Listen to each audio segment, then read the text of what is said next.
მოგესალმებით, ეთერშია BMG ავტოშოუ ნიკა შელიასთან და გიორგი დანიელიასთან ერთად. დღეს გადაცემაში იხილავთ.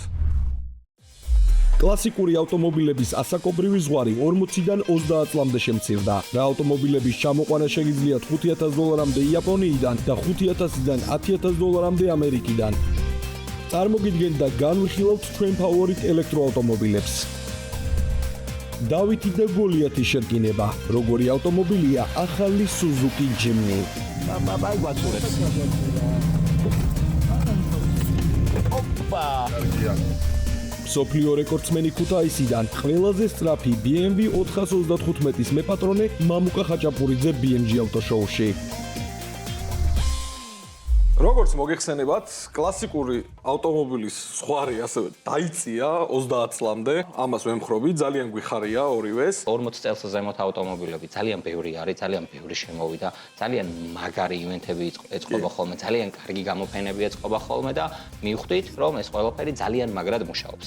მე იმედი მაქვს, რომ 30 წელზე რომ დაიწია ამ ყველაფერმა, ესეც ძალიან კარგად იმუშავებს. კარგ მანქანებს ავტომობილებს ჩამოიყვანენ, სწორად გამოიყენებენ ამ შესაძლებლობას და ძალიან მრავალფეროვანი და კარგი ავტოპარკი გვეყოლება. მე და გიომ გავაკეთეთ ჩვენი ხუთეული, ოღონდ მე გავაკეთე $5,000-მდე, რისი შეძენა შეგიძლიათ იაპონიაში 30 წლის ზევით ავტომობილის. გიორგიმ გააკეთა $5-დან $10,000-მდე, რისი შეძენა შეიძლება ამერიკაში. მოკლედ, იაპონიაში გვაქვს ესეთი ხუთეული. ეს არის ჩემი პირადი აზრი, რაც მე მომწონს, რომელ მანქანებსაც მე ვიყიდდი. უფრო მრავალფეროვანი არჩევანი არის, თქვენ შეგიძლიათ გადახედოთ. Honda Beat, რომელიც ძალიან მომწონს, პატარა კეიქარი არის, კაბრიოლეტია, ძალიან სახალისო სამართავია და დღევანდელი მონაცემებით ალბათ დაждდება 660 ლარი ამ ავტომობილის გამბაჟება, იმიტომ რომ 0.6 არის ძრავი. მეორე არის Rover Mini, იგივე კლასიკური Mini არის, ოღონდ ბრიტანული ვერსია უფრო არის Rover-ი ალბათ. იაპონიაში ესენი შედიოდა მარჯვენა საჭიანები, ასევე აქვს Mitsubishi Jeep. ესეთი მოდელი არის, ბევრმა დარწმუნებული ვარ, არიცით ეს ავტომობილი. იგივე Jeep-ი არის, ოღონდ Mitsubishi-ის ლოგოთი. ვისაც კლასიკური Jeep-ები მოგწონთ და გიყვართ, შეგიძლიათ ეს ავტომობილი ძალიან კარგ ფასში შეიძინოთ. ასევე გვაქვს Suzuki Cappuccino, ძალიან კარგი ავტომობილია. ეს Honda Beat-ზე ოდნავ ჩქარი ავტომობილია, ძალიან მაგარი მანევრია და ესეც მე რა მაინტერესებს, სად პოულობ ამ ავტომობილებს? ვიცი. კურსებზე დავდივარ ავტომობილების. ანუ ჯერ Renault ყავს, მოდი იქიდან დავიწყოთ და კაი, Volvo Volvo ლეგენდარული ავტომობილია და გიჟდები Volvo-ზე ისე მიყვარს და Volvo ძალიან მაგარი მანქანაა. ანუ ერთადერთი რასაც უყურებ მხოლოდ და მხოლოდ Volvo მოწონს. რატო? Rover Mini ან Honda Beat-ი? Honda Beat-ი რატომ უნდა მომწონდეს, როცა ეს 2000 არსებობს. ხო, მაგრამ ამ მანქანას რო ყიდულობ $2,000-ში, ეს $2,000-ში იყიდი, მაგრამ აქ არის უკვე 30 წლის ზევით. მე დარწმუნებული ვარ, რომ ნორმალურად მანდ ვერ ჩაჯდები შენი აღნაგობიდან გამომდინარე. ეს მანქანა, ანუ დაახლოებით ზომაში არის, იგივე რაც ახალი Honda არის, ეს სერია. Roadster-ი იგივე ზომის არის დაახლოებით. მე ვერ ვეტევი ეს სერიაში ნორმალურად და შე როგორ ეტევ? მე ვეტევი, მე ძალიან ელასტიური ადამიანი ვარ. კარგი, გადავიდეთ, მოკლედ ჩემ ხუთეულზე $5,000-დან $10,000-მდე. კი ბატონო. პირველი მოდი ჩემი საყვარელი მოდელით დავიწყებ. ეს არის 36 რომელიც შეგვიძლია შევიძინოთ როგორც 2 და 8, ასევე თუ კარგად მოვძებნით და დაველოდებით შესაფერის ვარიანტს და მომენტს, შეგვიძლია შევიძინოთ ამერიკული M3. ძალიან მაგარი ავტომობილია, 36-ს საქართველოში, საერთოდ არ სჭირდება ბევრი ლაპარაკი და ახსნა რა. ნაწილები ძალიან ბევრია. ნაწილები ძალიან ბევრი არის და სიამოვნებით ვიყოლიებდი კარგ მდგომარეობაში მყოფ 36-ს და აუცილებლად ვიყიდი რახან ეს ძალიან მაგარი შესაძლებლობა მოგვეცა უკვე და კლასიკური ავტომობილების ასაკი 30 წლამდე დავიდა, სიამოვნებით ძალიან მალე შევიცე. მეორე ხედავ ძალიან საინტერესო მოდელი. მეორე არის Porsche-ზე, როცა Porsche-ს ვახსენებთ ხოლმე, ყოველთვის ვფიქრობთ, რომ ფიქრობთ არა, ესეც არის. Porsche არის ერთ-ერთი ყველაზე ძვირადღირებული პრემიალური ბრენდი. კი ბატონო. მაგრამ არსებობს 944. არსებობს 944. ღარიბების Porsche-ს ეძახდნენ, ხო ამას? Volkswagen-ი უნდა ყოფილიყო. კი, უკანა მხარე განსაკუთრებით Volkswagen-ისაც წააგავს. მაგრამ Volkswagen-ს იმ მომენტში რაღაც პრობლემები ჰქონდა, ფინანსური პრობლემები ჰქონდა და Porsche მე გავაკეთებო, ასე ვთქვათ და ჩაუშვა წარმოებაში. ძალიან მაგარი ავტომობილია. მე ძალიან მომწონს. მეც ძალიან მომწონს. არსებობს ტურბო ვერსიაც, 10000-ში ტურბო ვერსია გონი რომ არ მოგვივა, მაგრამ არის იმის შანსები რომ მოგვივიდეს, მაგრამ ატმოსფერული მოგვივა. არსებობს მექანიკაც, ავტომატიკაც, ულამაზესი ავტომობილია და ნელ-ნელა უკვე ეს ავტომობილი, აი კლასიკური ავტომობილის მოყვარული ადამიანების წყალობით საქართველოს შემოდის საკმაოდ დიდი რაოდენობით და აი ყოველთვის მიხარია ხოლმე რომ ხედავ ხოლმე ჩვენს გზებს. ეს ძალიან მიყვარს. ეს ავტომობილი რომ ამ სიაში არ შემეყვანა, აი ესე არ გამოვიდო და ეს არის Mazda Miata-ს პირველი თაობა, რომელიც არის აი არ ვიცი. პოპ-აპარებით. აი რო უყურებ უკვე საყვარელი უნდა ყავდეს აუცილებლად. ხო, გადავედით უკვე ცოტა ისეთ ავტომობილზე, რომელიც მე ძალიან მომწონს და სხვაშორის მეც დამება და კითხვა, რამდენად რეალურია ამ Mercedes-ის ამ ბიუჯეტში ყიდვა? ზუსტად რამოდენიმე დღის წინ შევიძინეთ ეს ავტომობილი ამერიკის აუქციონზე $4200-ში. კი ბატონო. ასე რომ, ნუ საოცრებით რეალური არის რა, 10-ის ფარგლებში, რომ ეს არის Mercedes-ი 129. ნუ აი ძალიან ლამაზი ავტომობილი არის. ეს ავტომობილი დაპროექტდა ქარხნიდანვე კაბრიოლეტად. ანუ არ გამოსულა ჯერ კუპე და შემდეგ კაბრიოლეტი. ეს ქარხნიდანვე არის კაბრიოლეტი. ანუ როდესაც ინჟინერები ამ ავტომობილზე მუშაობდნენ, ჩაფიქრებული იყო, რომ ეს უნდა ყოფილიყო როდსტერი კაბრიოლეტი, ასე ვთქვათ. კი ბატონო. და ბოლოს ალბათ ყველასაც ერთ-ერთი საყვარელი ავტომობილი არის. კორვეტი, აი ამერიკული კუნთები, ასე ვთქვათ. რა, მე ძალიან მიყვარს ეს მოდელი. სიმართლე გითხრა, დიდად საქართველოში რატომღაც ვერ მოიკიდა ამ მოდელმა ფეხი, მაგრამ ნუ ჩემთვის ძალიან ისეთი ამერიკასთან ასოცირებული ავტომობილია, მით უმეტეს კორვეტი. შვენიერი ხუთეულია ჩემი აზრით. ელექტროავტომობილები უკვე მოგვეჩვენენ ძალიან მე მგონი. შეგვეჩვენენ. შემოგვეპარნენ. დიდად არც მე და არც გიორგი მოყვარული არ ვართ, მაგრამ არჩევანის საშუალება რო გქონდეს, რომელ ელექტროავტომობილს ვიყოლიერდით, ეხლა გაგანდობთ ჩემ ფავორიტს და გიო თავის ფავორიტს. მე როგორც ასეთი ელექტროავტომობილების მოყვარული არ ვარ, მაგრამ მინდა ვაღიარო, რომ ძალიან პრაქტიკული არის. კი. დღეს მდგომარეობით როცა პრაქტიკულია ჩემ არჩევანზე, იმიტომ რომ მე მაინც სპორტული 4 ვარ იღებს, ძალიან პრაქტიკულია დამიჯი. კი. მოკლედ, ვინც არიცით, ძველი Renault 5 თუ გახსოვთ, გამოუშვეს მაგის თანამედროვე ვერსია ელექტრო, რომელიც არის არანორმალური მანქანა. არის უკანა წამყვანი, არის 1450 კილო. M2-ზე მიჩატეა ეს ავტომობილი. მოდი ერთი გადაცემა Renault-ზე არ ვისაუბროთ. 555 ცხენის ძალა და 4800 ნიუტონ-მეტრი. ძალიან მაგარი არის. და ასევე ჰიდრაულიკური ხელისმუხრუჭი აქვს, ანატომიური სავარძლები და უკანა მხარე უსაფრთხოების კარკასით არის შეკრული. ძალიან მაგარი. სპორტ ხარისთვის და ელექტროავტომობილისთვის 1450 კილოგრამი დარწმუნებული ვარ, ძალიან მაგარი წონაა. კი. უბრალოდ რაში უნდა გამოიყენო, აი მე გმითხარ. ავტოსპორტში. დანიშნულება რა აქვს ამ ავტომობილს? ავტოსპორტში. გამზადებული მანქანა არის, გეუბნებია, რომ აი ფასი? დაჯექ ფასი ნამდვილად არ არის ამის ძლიერი მხარე. $160,000.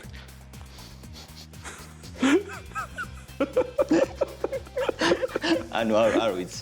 მე არ მომწონს, საზიზღრობა არის. ზოგადად ფრანგული ავტომობილები არის საზიზღრობა. ზოგადად შენ არ ყოლია ფრანგული ავტომობილი და არიცი იმ მანქანის ხასიათი. უყურე მარტივად აგიხსნი რა და ზოგადად ყველას ძალიან ბევრი ადამიანი მეკითხება ხოლმე, რომ ფრანგული ავტომობილებისადმი რატო ხარ ესეთი კრიტიკული და რატო არ მომწონს. ავტომობილი, რომელიც ორიენტირებულია იმაზე, რომ ჩემი ჯიბიდან ფული წაიღოს და სერვისში ვახარჯო სულ. რატო უნდა ხარჯო? მე ეხლა რაც ხავს ფრანგული ავტომობილი, 10000 კილომეტრი მაქვს გატარებული, დღეში ერთი ლანჩ კონტროლი გამოწერილი აქვს ყოველ დღე, ნელა მე მაგ მანქანით არ დავდივარ, არაფერი არ ტრეკზეც დავდივარ, ვარჯიშობ კვირაში 2 დღე. აი მეტი რა ქნას მანქანა. ხუნდების და ზედმეტად ახალი არის. ზედმეტად ახალი არის შენი ავტომობილი. ეხლა ეგრეთ ვისაუბრეთ, ზედმეტად ახალია, ზედმეტად ის არის. აი აბა რა გინდა რომ 500,000 კონდეს გარბენი და კაი მდგომარეობაში იყოს. რატო არ სჭირდება? ანუ რამოდენი 90-იანებში გამოსული Toyota-ები და Honda-ები. და სხვა ბრენდის ავტომობილები კიდე, თუნდაც Mercedes-ის, რატო გადიან ამდენი 1000 კილომეტრებს, რატო დადიან კიდევ საქართველოში და რატო არიან კიდევ ცოცხლები? Renault და Peugeot-ც არის მაგ წელს გამოშვებული ჩვენთან და სადი ნახავს მიგდებულები არის ხოლმე და რავი ჯარში აბარებენ და არავინ არ ყიდულობს. არის უკვე ხელოსნის პრობლემა. ხელოსნის პრობლემა არ არის. მოდი ვაღიაროთ, რომ ჩვენს ქვეყანაში ამ ბრენდებმა ვერ მოიკიდეს. მე გეტყვით რაღაცას. Renault, Peugeot, Citroën და არის ყოველთვის ამ ბრენდებს ჰქონდათ ინოვაცია, როცა უშვებდნენ ახალ ავტომობილებს, მაგრამ ამ ინოვაციებს ევროპაშიც ვერ იტანენ. ევროპაშიც ვერ იტანენ ამ ავტომობილებს. რა თელი ევროპა ფრანგული მანქანები დადის. რა არის ინოვაცია მითხარი? თურქეთიც კი ფრანგული მანქანები დადის. ძრავის ღვედი რო ზეთში არის, ეგ არის ინოვაცია? მაგას არ გულისხმობ. აბა რომელი არის ინოვაცია? ჰიდროპნევმატური დაკიდების სისტემა აიღეს. რომელიც ფუჭდება ყოველთვის. რატო ფუჭდება? არ თუ მოული. სერვისი ყველაფერს უნდა. შენ თუ ელემენტარული ღვედს არ გამოცნე, მანქანას ხო გააფუჭე. მომისმინე ანუ მე ჩაუტარებ ისეთ ავტომობილს სერვის და სერვისში ვატარებ ისეთ ავტომობილს, რომლითაც ვივლი ტრეკზე და დანიშნულების ამებრ მოვთხოვ მაგ ავტომობილს რაღაცებს. მეც დანიშნულს მაგრამ ყოველდღიურ ავტომობილზე საერთოდ არ მაქვს იმის სურვილი, რომ სერვისში ვატარო და მით უმეტეს ხელოსნებში ვატარო. აი, რო იყიდი და ცოტა ხანი გაიჩინე. არასდროს არ ვიყიდი მე ფრანგულ ავტომობილს. და დარწმუნებული ვარ, რომ ფრანგული ავტომობილები საქართველოში კიდევ ძალიან დიდხანს ვერ მოიკიდებენ. მოიკიდებენ. 3 ადამიანს მარტო მე ვაყიდინე უკვე. 3 ადამიანი გაწირე მე რა ხარია. არა უშავს ბიჭებო თუ რავი ერთად. კარგი, მოდი მოვჭით მაგას საუბარს. შენ რო რამდენჯერა ჩემ მანქანაზე ჯდება, იმდენი უყარდება და ყიდვა უნდება. რო გადმოდის მე აღარ. არაფერიც. კაი, შენი არჩევანიც მითხარი. Porsche Taycan-ია როგორც ვიცი. და რატომ Porsche? როგორც ვიცი, ეს ავტომობილი ღირს 200.000. კი ბატონო. ჩემი ავტომობილი ღირს 160.000. ხო. ხო. აი ფაში ისევ გაჯობეს ფრანგები. ო, მაგრამ შენი ავტომობილი არის ყოვლად გამოუსადეგარი ავტომობილი, რომლითაც ჩემ ავტომობილს დანიშნულება აქვს. ელემენტარული ბავშვს ვერ წაიყვან სკოლაში. 15 წუთში იტენება? Taycan. რატომაც არა. თუ fast charger-ზე შეაერთებ, რატომაც არ დაიტანებ. გაჩერდი. არა, უყურე. ვერ დატენი. უყურე როგორი რაღაცა Porsche-ს იმხევა ისტორია აქვს და ისეთი მაგარი ბრენდია, რომ ანუ საერთოდ არ მჭირდება რამის ახსნა, რატომ არის ეს ავტომობილი ჩემს რჩეული. უბრალოდ მაგარია. ხო, მე უბრალოდ Porsche-ს და ელექტროს რაღაცა. რამდენი ადამიანი იცი, ვინც აი მაგ Renault-ს საქართველოს შეიყიდის? არც ერთი. მე. არც ერთი. მე. და რამდენი ადამიანი იცი, ვისაც საქართველოში Porsche ყავს? უამრავი. ხო, ბევრია. რატო? ანუ ეხა ეგრეც ნუ Porsche ყავთ. ანუ ლოგიკურად რო ვიმშელოთ, ბავშვს წავიყვან სკოლაში, სამსახურში წავა. გამოვალ მე და ტრეკზე შეიძლება რომ გათრიო. ამით ხო? იმ Renault-ს. კი, მაგრამ კარგი, იმედი მაქვს ოდესმე ამას ვნახავთ. გადავიდეთ მოკლედ ჩვენი ქართული ავტოსპორტის სიახლეებზე, როგორც მოგეხსენებათ, ჩატარდა წრიული რბოლა. გაიხსნა სეზონი. ძალიან მაგარი საუბრებელი იყო, ძალიან სარაყაობრივი იყო და აი წინა გადაცემაში ვთქვი, რომ აი ფაყურებლები რატო არ დადიხართ და დღესაც იგივეს ვიტყვი, აი რატო არ დადიან, აი უბრალოდ ვერ ხვდები. სამწუხაროდ ან მართლა ვერ შევძელი, რომ რაღაც საქმეები მქონდა ძალიან ბევრი დაგროვილი კვირის და ანუ კვირა დღეს მომიწია იმის კეთება და ვერ წავედი, მაგრამ აი თან რაღაცას ვაკეთებდი, თან აქ ტელეფონი მქონდა გახსნილი და ლაივს უყურებდი. კი, სხვა შორის ძალიან ბევრი ადამიანი უყურებდა. კი, ძალიან ბევრი ადამიანი უყურებდა, ძალიან მაგარი რბოლა იყო. კაი ინციდენტიც ჰქონდა. კარგი ინციდენტი იყო. მანქანა დაიმტრა, კადრებში ხედავთ ახლა. მაგრამ ძალიან მაგარი რბოლა ჩაატარეს ბიჭებმა. სანდრო თავართხილაძეს ულოცავ კიდევ ერთხელ. სანდრო ულოცავ გამარჯვებას. გიორგი ბეჟდაშვილი მეორე ადგილზე და მესამე ადგილზე გავიდა სანდრო ქაჯაია, რომელსაც ინციდენტი მოვიდა ავტომობილს შორის ერთ-ერთი იყო და მაინც გააგრძელა, ამოქაჩა და პოდიუმი დაამთავრა. ბრავო ბიჭებო. ძალიან მაგარი სანახაობა იყო რა და ულოცავ კიდევ ერთხელ გამარჯვებულებს. ძალიან საინტერესო და ცხელი სეზონი გველოდება.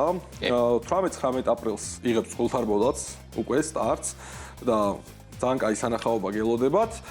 აქეთ უკვე დრაგის სერიები. დრაგის სერიები როდის ემთხოვა? ეგეც 19-ში შემთხოვა. კვირა დღეს არის. შეგიძლიათ ან რუსთავში ან ილოში გადახვიდეთ და უგულშემატკივროთ თქვენ ფავორიტ რბოლელებს. მაყუჩების კანონსაც შევეხოთ. კიდევ ერთხელ ჩავარდა ტენდერი. აღარ ვიცი უკვე რა თქვა. ამ კომპანიის ვერ გავიგე, არ ვიცი. მართლა არ ვიცი.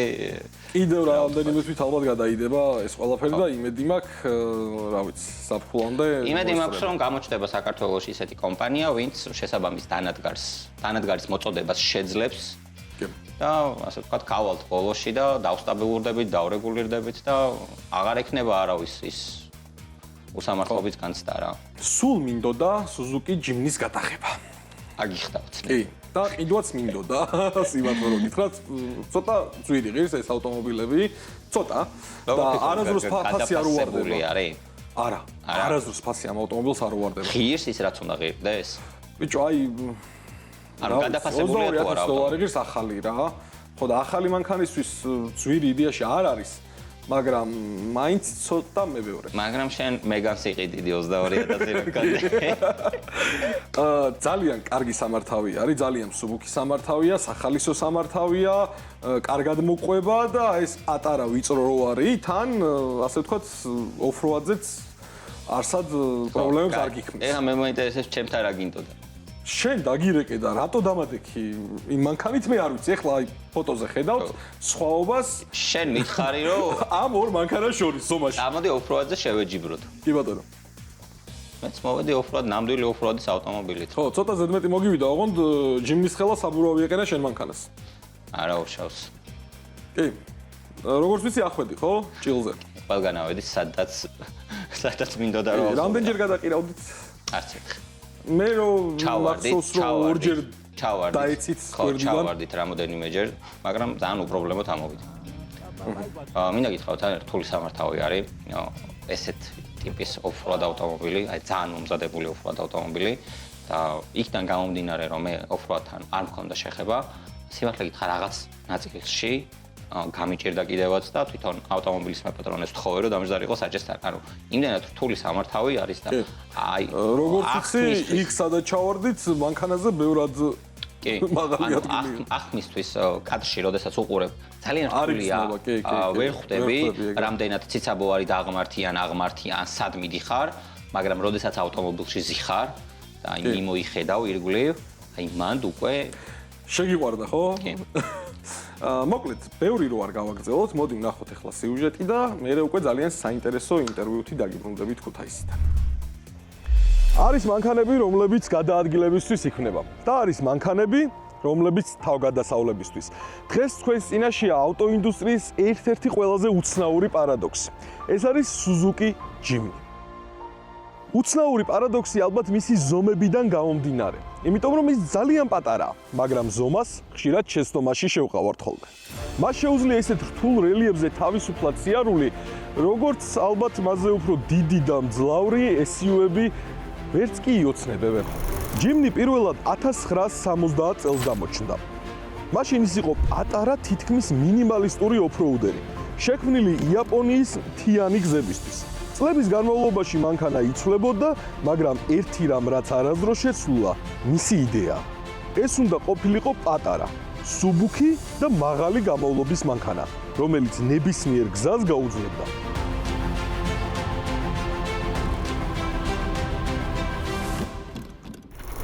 2018 წელს კი გამოვიდა სრულიად ახალი, მეოთხე თაობა და სწორედ ეს მანქანაა დღეს თქვენს წინაშე. ახალი Jimny-ს დიზაინი თითქოს 80-იანი წლებიდან არის გადმოსული. სწორი ფორმები, მრგვალი ფარები, მოკლე კორპუსი, მას ბევრი mini Mercedes G-კლასსაც კი ეძახის ხოლმე, მაგრამ რეალურად რომ შევადაროთ, ის G-კლასზე ბევრად უფრო პრაქტიკული და მარტივი ავტომობილია.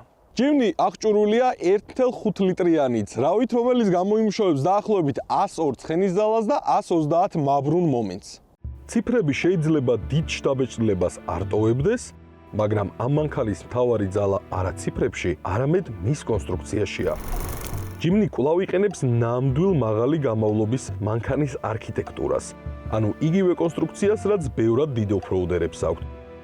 როგორიც არის მაგალითად Toyota Land Cruiser Prado ან Nissan Patrol.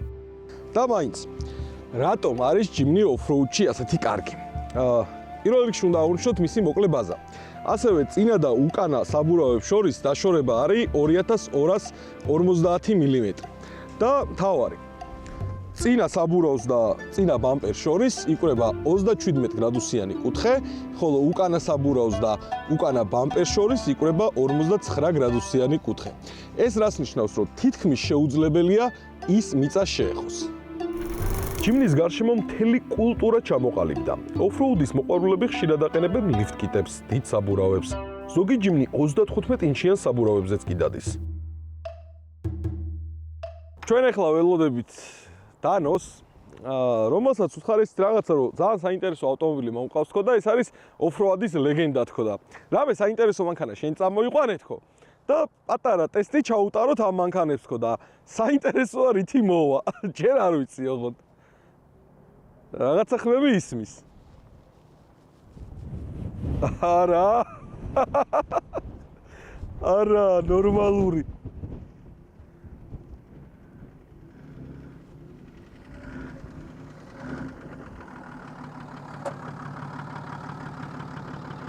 ეს რა მოიყვანე? ჩავაქრობ, თორე ძალიან ისეთი ხმა აქვს რა. მე რო გელაპარაკე, ხო გითხარი რომ პატარა ჯიმნით ვიქნები თქო. როგორ ახლა? კარგად, შენ? მოგწონს? მე კი მომწონს, მაგრამ ამ მანქანის ხელა უყენია ერთი საბურავ. ჯიმნი მე ძალიან მიყვარს. ძალიან ლეგენდარული ავტომობილია. რატო გამწირე, ვითხარი? შენ რამდენად მზად ხარ ჩელენჯისთვის? ცოტა გეგმები შეგვეთვალა. რატო? იმიტომ რომ თლად ისეთ უხეშ ოფროუდში ამ მანქანის გაყვანა არ შემიძლია. რატო არ შეგიძლია? სადაზღვევო პირობებიდან გამომდინარე. რამე ხო, სტანდარტული სიტუაცია. სტანდარტული სიტუაცია, თუ რამე ავტომობილს მოვა, შეგვიძლია BMW ავტო მერე შევისყიდოთ ეს ავტომობილი. ეს ავტომობილი მე გამომატარა ჩემმა მეგობარმა გუგამ, ხო და ესეთი რაღაც მითხრა, რომ რავი, თუ სადმე რამე აღმართზე ვერ ახვალ და გაგიჭირდებაო, პროსტა მითხარიო, სად იქნებაო ეგ ადგილიო, რომ მე მემივიდე და ვწადო. რავი, იმდენ ადგილას ვიყავი უკვე, სანამ მოვიდოდი, ცოტა ვიკატავე. ძალიან ჩვეულებრივად ყველაფერს აკეთებს რა. ესე იგი გამოდის, რომ დღეს შენ მე აქ ტყუილად მომიყვანე. იმიტომ რომ ოფროუდში ვერ მეჯიბრები. სხვა რაღაც ჩელენჯი რო შემოგთავაზო, აზრი არ აქვს საერთოდ. ვერ გავკაცრავ. ვერ გაკაცრავ. კი ბატონო. საბურავების გატალახიანების უფლება მაინც თუ გაქვს. ნუ გავრეცხავთ ბოლოს. და მანქანა რო გატალახიანდეს? გავრეცხავთ. ოღონდ არ უნდა დავკაცროთ. ისეთ ადგილში რო გავიაროთ, თუ არ დავკაცრო. ეგ შეგვიძლია. კაი, მოდი მაშინ მითხარი რა პლუსი აქვს ამ ავტომობილს? გაქვს სადღაც, რავი, 100 რაღაცა ცხენიზა, 120-იც არა. სამაგეროდ ერთ-ერთი ყველაზე მაგარი ოფროუდერია თავის კაცში, ძალიან სიმპათიური ავტომობილია. ბიჭო, სიმპათიური მეც ვარ, მაგრამ ეხა რა შემიძლია და როგორ შემიძლია ეგ სხვა თემა? ვიდეოებს განახებ. რის ვიდეოებს ვანახებ? ანუ რა შეუძლია Suzuki Jimny-ს, ხო? ანუ შემიძლია ეს ვიდეო საყურებლად აქ ამომიყვანე? აი ხა ნახე, აი რა მაგრა გადადის აქ. ქარხნული ავტომობილი. ანუ ეს კი კარგი, მაგრამ რეალურად ამასთან რა შუაში არის მაშინ ეგ მითხარი? ეს რატომ მომიყვანე? ანუ ეს რომ სუბუქია და რაღაცა შეიძლება ბევრად უკეთესად გაიაროს ისეთ ადგილში, სადაც ეს ვერ გაივლეს. ან ჩარჩება. კარგად იყავი, წავედი მე რა. მოიცა კაცო საწახვედი, მოიცა. ანუ მეჯიბრები თუ არ მეჯიბრები ბოლოს? თეორიულად კი, პრაქტიკულად ვერა. დატოვე და წამოდი ნამდვილი მანქანა გაჩვენო როგორი არის. მისმინე? ხო. ისიც ხო არ გითხრეს შიგნით არ ჭამო. ხო, ეგეც არის.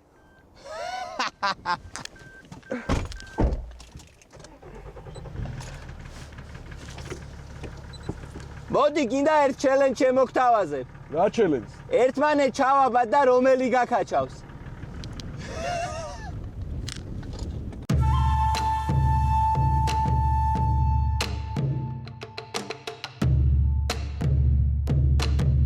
როცა გზაზე გავდივართ, ვერ იტყვი რომ ხმის იზოლაცია რაღაცა კარგი აქვს, ან იდეალური აქვს, ეს ნამდვილად არ არის. გარეხმები შემოდის საბურავების ხმაც, ასევე ასე თუ ისე კომფორტული მანქანა არის. რბილად დგას ძალიან საფარზე. შეიძლება ითქვას, რომ გარედან პატარა ავტომობილია, მაგრამ საკმაოდ კომპაქტურია და სივრცე კარგად არის ინტერიერში განაწილებული.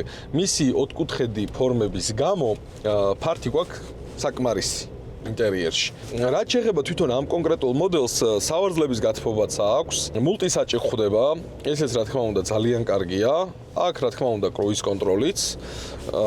სიჩქარეს რაც შეეხება, ეს ავტომობილი ჩქარი ნამდვილად არ არის. 0-დან 100 კმ/სთ-მდე ან ვითარებს, მოდი ესე ვიტყვი, იმიტომ რომ საკმაოდ ნელია. მაგრამ ეს ხელს არ უშლის, რომ უგზოობაში მას რამე დაბრკოლება შეექმნას. თვითონ ჯიმნი ავტოკულტურის ძალიან დიდ ნაწილს იკავებს, ესეც სამად შეგვიძლია ვთქვათ. ვინც ალბათ ოფროუდზე სიარულს იწყებს, მისთვის ეს ავტომობილი, ან ამ ავტომობილის ყოლა, ვფიქრობ, რომ სავალდებულოა, რომ უფრო კარგად მიეჩვიოს უკვე შედარებით მძლავრ და მძიმე ოფროუდ ავტომობილებს. სამართავად ძალიან სახალისო სამართავია, სიჩქარე ძალიან იგრძნობა ამ ავტომობილში. მე რაც ძალიან მომწონს ამ ავტომობილის არის ის, რომ იყიდება ძალიან ბევრი ბოდიკიტი. ამ მანქანის. შეგვიძლია ეს მანქანა გადავაქციოთ G-კლასად და არის მინიატურული G-კლასი. ასევე Land Rover Defender-ის ბოდიკიტებიც არის ძალიან ბევრი და ძალიან სახალისო ხდება ეს მანქანა, სადღაც ანუ შეკრებაზე ან ისედაც გავს რომ მიხვიდე. პატარა გელენდვაგენით რომ მიდიხარ, საყვარელი გელენდვაგენით და ყლობით მსგავსი ავტომობილი არის. თვითონ გამავლობას რაც შეეხება, ძალიან სერიოზული მანქანაა. საერთოდ არ შეიძლება ამ თემაზე იხუმრო, ვიზუალზე შეიძლება რაღაცა იხუმრო და ეს ბოდიკიტი დააყენო და რაღაცა, მაგრამ როცა უგზოობას ეხება საქმე, აქ ნამდვილად კარგად ჩანს უკვე მისი შესაძლებლობები თუ რა შეუძლია ამ პატარა ავტომობილს. მისი წონიდან გამომდინარე, ის არის დაახლოებით 1100 კილო და იმის შანსი რომ ამ ავტომობილით სადმე ჩარჩეთ ძალიან მცირეა. იმიტომ რომ ნაკლებად ესობა ტალახში ქვიან ან ქვიშიან ზედაპირზე. ძრავი აქვს ძალიან პრიმიტიული. თუ ჩავიხედებით კაპოტქვეშ, ყველაფერი ისე არის განლაგებული, რომ ძალიან მარტივია ყველაფერი. ან ყველა მხარეს მიუდგევით ძალიან მარტივად. და ეს ალბათ ძალიან მნიშვნელოვანია. მე დაახლოებით იგივე შეგრძნება დამრჩა, როცა ამ ავტომობილის ძრავში ჩავიხედე. იქე იცხრა Honda Civic-ები რო იყო 1 და 4-ები, 1 და 3-ები, ან მარტივად მისადგომი დიდი ადგილი ძრავში, ანუ ისეთ სიტუაცია დაახლოებით და ძალიან მაგარია. თვითონ ავტომობილს რაც შეეხება, ძალიან მაგარი პოტენციალი აქვს, რომ ძალიან მაგარი off-road მანქანა გახდეს. დაახლოებით $5,000 ფარგლებში ალბათ ამ ავტომობილს off-road მონსტრად გადავაქცევთ. აღმართებზე და დატვირთვაზეც აქსელერაციის პედალი ძალიან გრძნობიარეა. ეხლა ჩვენ მივადექით ცოტა უსწორმასწორო ზედაპირს და ხიდი ჩავთოთ. ელშიც გადავიტანოთ და დავიძარით.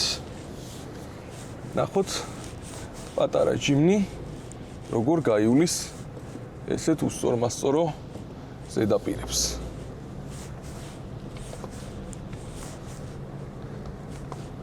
საკმაოდ კარგად უჭირავს თავი.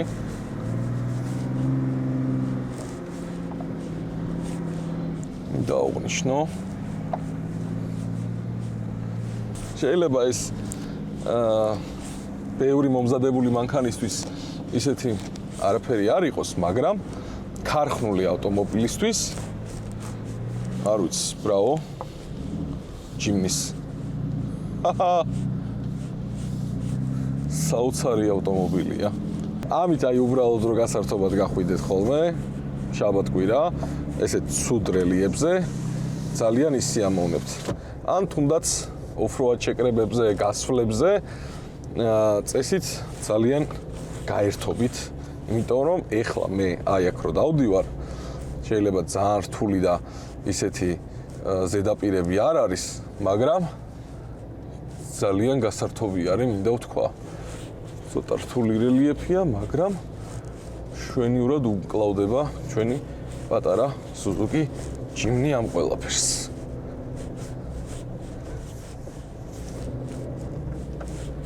ძალიან ვიწროა და სხვათა შორის ძალიან კარგად გადის ამ მონაკვეთებს მისი სივიწროვიდან გამომდინარე. ბრავო. არ ვიცი, იმენა სახეზე მეტყობა ალბათ ემოციები. ცოტა დავიძაბე მომენტებში, მაგრამ არ ვიცი, მაგარი მანქანაა. მოკლედ, შელი ამ ჩელენჯი ჩააგდო რა. ისეთი ავტომობილით მოვიდა, რომ რა, ვერაფერი ვერ ვქენით რა, ვერ შევეჯიბრე ვერაფერში, ამიტომ რო არ დაგვეკარგა ეს შანსი, ასე ვთქვათ, წამოვედით ჭილის ტბისკენ. ეხლა შელი არის ქვემოთ, იქ რაღაც პატარ-პატარა რაღაცებს უმკლავდება. თუ დავარქმევთ საერთოდ მაგას ოფროადის გზას და საერთოდ არანაირი კავშირი არაა ეგ ყველაფერი ოფროადთან. აუ, ძალიან ჩვეულებრივად როგორც მიყურებთ სუფთავარ, არაფერი არ გვიწვალია საერთოდ. ვერ გავჩერდით ვერსად ჯერჯერობით. ეხლა ვაგრძელებთ ჭილისკენ გზას და ნახოთ ჭილის ტბა როგორია ზამთარში და რავი შელიას კიდე რავი იყოს იქ და რავი რაღაცები გააკეთოს რა გაერთოს თავისთვის რა იმ პატარა მანქანით. ეხლა გვაქვს ძალიან საინტერესო მომენტი. წინ დიდი გუბე გვაქვს, ბევრი ტალახი და ვნახოთ თავის ვიწრო საბურავებზე ქარხნული ჯიმნი გაივლის თუ არა ამ ტალახში.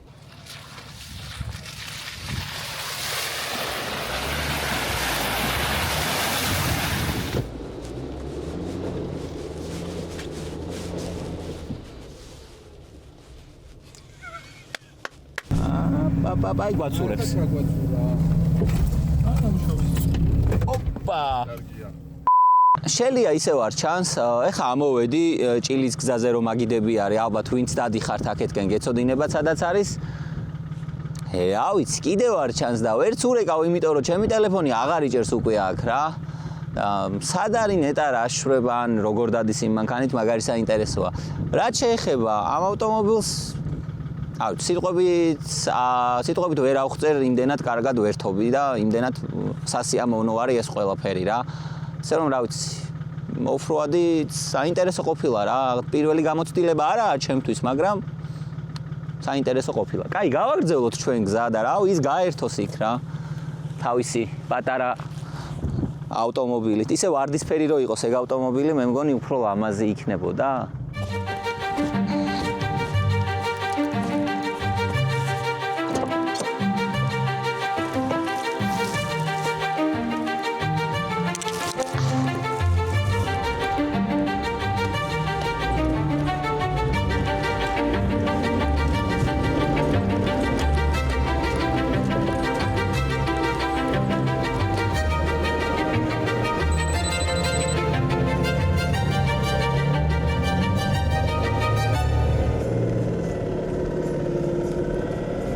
მოკლედ მეორეში გვაქვს ჩაგდებული და არას დატკებული არის და აი ჩვეულებრივად დადის. ეხა არ მაქვს მე ისეთი გამოცდილება ესეთ ავტომობილებთან, ოფროად ავტომობილებთან, უფრო რაღაც სპორტული ავტომობილები და მთელი ჩემი ცხოვრება რაღაც დაბალი და ისეთი სპორტული ავტომობილები მყავდა და აი პირდაპირ ვიძახი რომ იმდენად სასიამოვნოა და იმდენად კარგი სამართავია, რომ აი არ ვიცი, ეხა ნელ-ნელა მიჩვევის მომენტი მაქვს, მეც ვეჩვევი გაბარიტს, ვეჩვევი ქცევას ავტომობილის და აი არ ვიცი რა, მე არ ვიცი ეხა შელია იქ როგორ ერთობა იმ პატარა მანქანით, მაგრამ ჩემზე ის შემიძლია ვთქვა, რომ აი ხა მოდი მესამე მივცეთ. ჩემზე ის შემიძლია ვთქვა, რომ აი არ ვიცი რა, ეხა ეს ადგილი უკვე მოვიბეზრე და მინდა რომ რაღაც ცოტა ისეთ უფრო რთულ რაღაცაზე გადავიდე რა.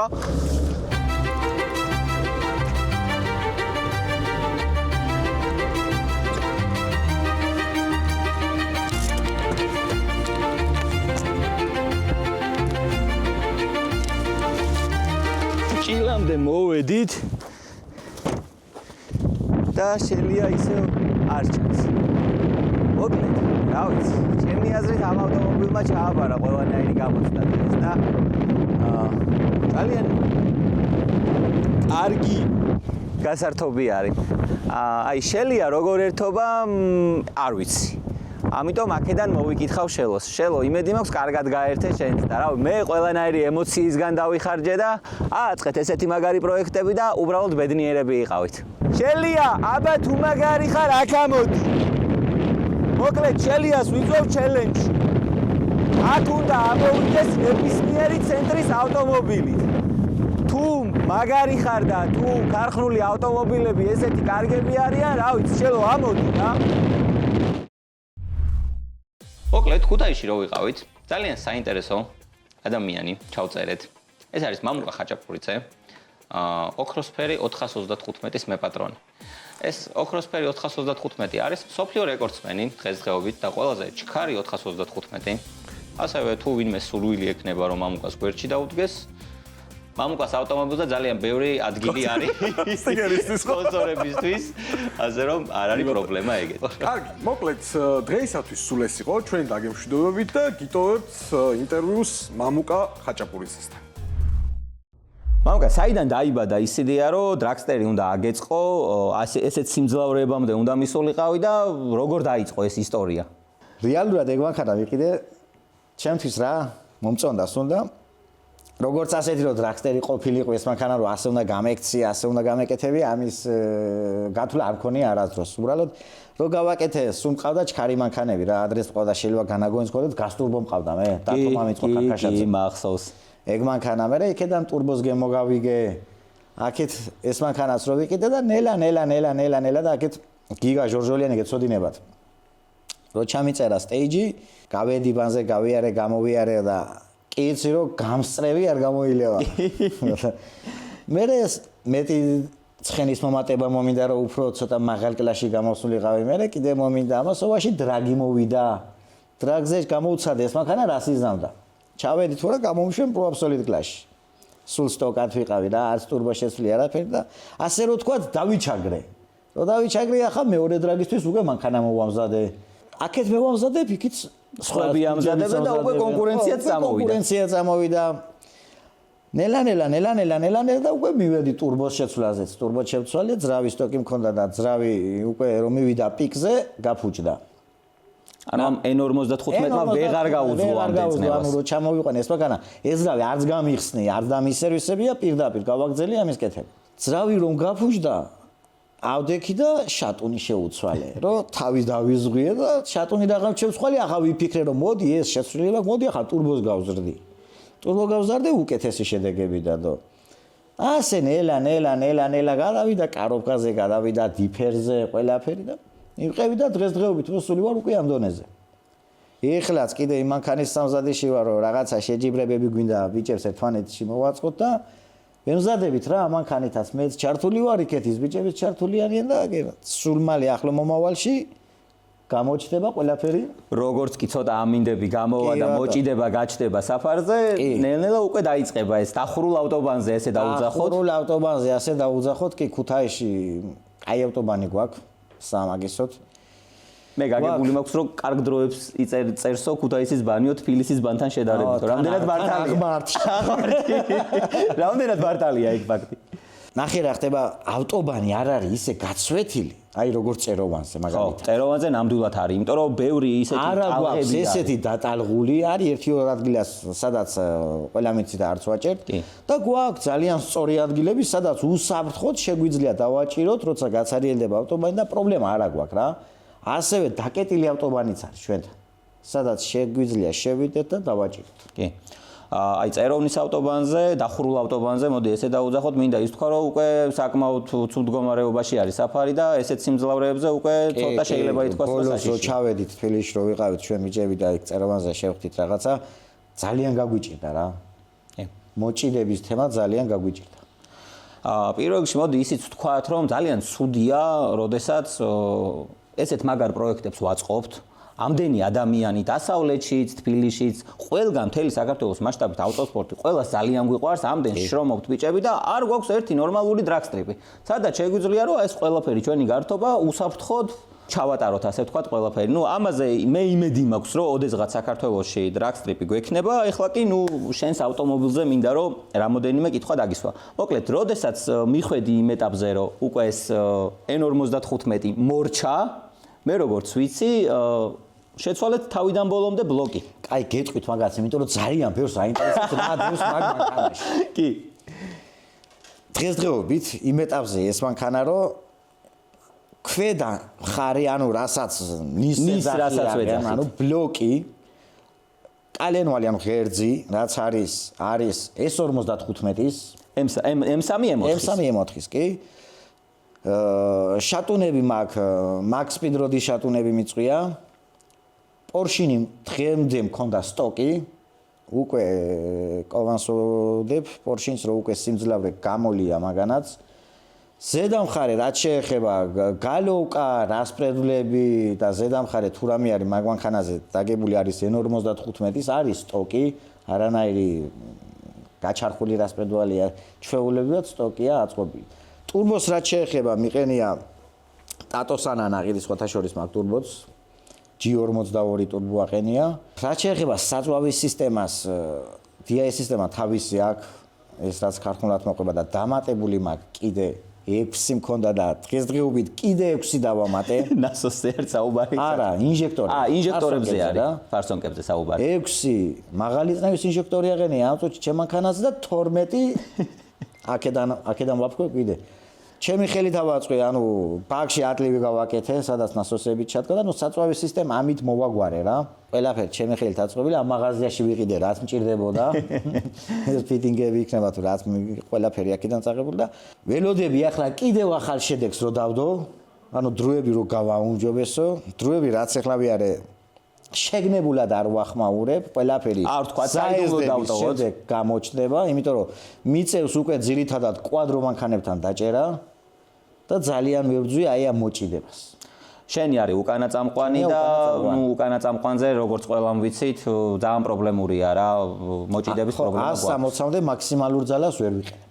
მე როგორც ვიცი, მე მახსოვს პოსტი იყო ერთ-ერთი უცხოური კომპანიის, სადაც შენი ავტომობილის დრო იყო და მე მგონი მსოფლიოში ერთ-ერთი ყველაზე ჩქარი ფლეშერსედო ჩემი მანქანის სურათი და მაგას ჰქონდა დრაგის იგენი დადებული. ანუ დროები. ეს დროები იყო უკვე ძველი ტურბოსი რა G35 როცა მეყი. და ეხლა უკვე G42 აყენია. ეხლა G42 აყენია უკვე. G42-ის არც 100-200-ია სადარდებს, არც 200-250 და არც 200-300. ანუ შეიძლება ითქვას, რომ ქუთაისში აწყობილი პროექტი მსოფლიოში ერთ-ერთი ყველაზე საინტერესო და კაი პროექტი იყო 435-ში.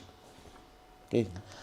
სამომავლო გეგმები რა გაქვს? აი, სამომავლო გეგმებში ბევრი მაქვს, მაგრამ უკვე მანქანა აღარ მიშოს. მანქანა მინდა იყოს სრულიად დაზბორილი და დავდიოდე და ვიხმარდე ყოველ დღე. ამასობაში მინდა გავდიოდე ბანზეც, დრაგზეც. მაგრამ ძალიან ძნელი.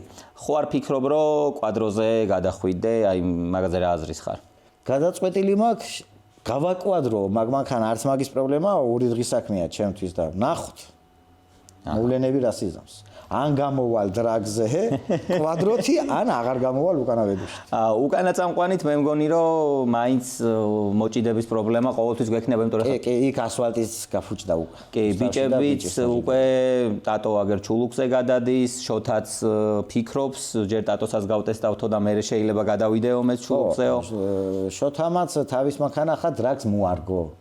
გაწირული ყავს ასე რომ ვთქვა. ტატომაც როგორც გქონდა საუბარი დრაგისთვის სხვა მანქანაო, ისე მოამზადა, მაგრამ მე ცოტა მაგ თემაში ცოტა ვეჭედები. იმიტომ რომ შენ გინდა რომ რაღაც ყოველდღიურადაც იყოს და ყოველდღიურადაც მე მაგ მანქანას და აი მანდ ვარ გაჭედილი მენანება ეს მანქანა ასე გასაცირა და ამავდროულად ვფიქრობ სხვა კუზაოში ხო არ გავაკეთო ეს პროექტი და ეს დავტოვო 100. თუ გადაიტან სხვა კუზაოში, რა კუზაო იქნება? იგივე თუ სედანს ხო არ ფიქრობ? F30 ალბათ. F30, სედანი. რასაც გევიმეტებ. ვიცი რომ ძალიან ბევრი კომპანიები გიყურებთ ხოლმე და მინდა ვთქვა ესეთი რაღაცა რომ ესეთი ადამიანები ძალიან ბევრია საქართველოში, როგორც არის მამუკა, როგორც არის გიგა, როგორც არიან ქუთაისელი ბიჭები, რომლებიც ძალიან მაგარ პროექტებსაც ყოფენ და კარგი იქნება თუ ესეთ ადამიანებს გვერდში დაუდგებით და პატარა мотиваციას მივცემთ, რომ უფრო და უფრო გაიზარდონ და უფრო და უფრო კარგი პროექტები ააწყონ და ეს ყველაფერი შემდეგ უკვე ბანის მაგივრად დრაგზე გადავიდეს და იქ ვეჩვენოთ რა დრაგისთვის ყველაზე მთავარი რაც აქვს გზა გჭირდება. გზა თქვენს ბიჭებმა რამდენად რეალური არ ვიცი ზუგდიდ შეაპირებენ ასფალტის დაგებას აეროპორტში.